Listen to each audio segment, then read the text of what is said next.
শবে কদরের রাতের নামাজের কি নিয়ম, কয় রাকাত পড়বেন, প্রথম রাকাতে কোন সূরা পড়বেন, কতবার পড়বেন, দ্বিতীয় রাকাতে কোন সূরা পড়বেন, কত রাকাত পড়বেন, জানা আছে তো আপনাদের? জানা নাই? একজনও জানেন না?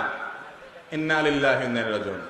হাজার হাজার মানুষের বিশাল সমাবেশ, আপনারা একজনও শবে কদর নামাজের নিয়ম জানেন না? এটা তো খুব খারাপ কথা ভাই, নিয়ম তো জানতে হবে। আচ্ছা আমি বলে দিচ্ছি, শবে কদরের নামাজের নিয়ম হলো অন্য যে কোনো নামাজ যেভাবে পড়েন শবে কদরের নামাজও একইভাবে পড়বেন। এই হলো শবে কদর নামাজের নিয়ম। এমন কোনো কথা নাই যে শবে কদরের নামাজে প্রথম রাকাতে সূরা ফাতিহার পর অমুক সূরা এতবার পড়তে হবে, দ্বিতীয় রাকাতে ততবার পড়তে হবে, এরকম কোনো কথা কোরআন হাদিসে।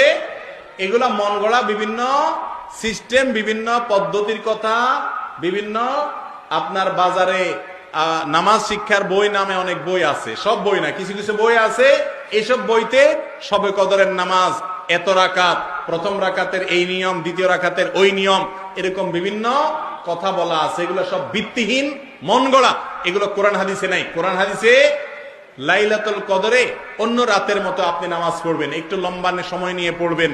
যে কোনো রাতের নামাজ, তাহাজ্জুদের নামাজ লম্বা সময় নিয়ে পড়তে হয়, দীর্ঘ রাকাত, দীর্ঘ রুকু, দীর্ঘ সিজদা, আস্তে আস্তে তেলাওয়াত, আস্তে আস্তে তাসবিহ এবং সময় নিয়ে পড়বেন।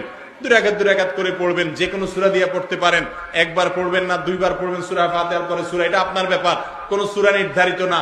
আপনি লাইলাতুল কদরের একটা জিনিস নির্ধারিত, সেটা হলো একটা দোয়া হাদিসে বর্ণিত হয়েছে, আম্মা জানা আয়েশা রাদিয়াল্লাহু তাআলা আনহাকে নবী করিম সাল্লাল্লাহু আলাইহি ওয়াসাল্লাম শিক্ষা দিয়েছেন, তুমি যদি লাইলাতুল কদর পাও তাহলে দোয়া করবা। কি দোয়া? আল্লাহুম্মা ইন্নাকা আফুউন তুহিব্বুল আফওয়া ফাআফু আন্নী। আল্লাহ আপনি ক্ষমাশীল, ক্ষমা করতে ভালোবাসেন, অতএব আমাকে ক্ষমা করে দেন। ক্ষমা করতে ভালোবাসেন, অতএব আমাকে ক্ষমা করে দেন। এই দোয়া পড়বেন লাইলাতুল কদরে। এছাড়া আল্লাহর কাছে যে কোনো দোয়া করবেন, দুই রাকাত করে নামাজ যতটুকু পারেন তৌফিকে কুল্লা পড়বেন। কোন সূরা কেরাত নিয়ম নির্ধারিত নাই। সারা রাত আপনি দোয়া করবেন, ইবাদত করবেন।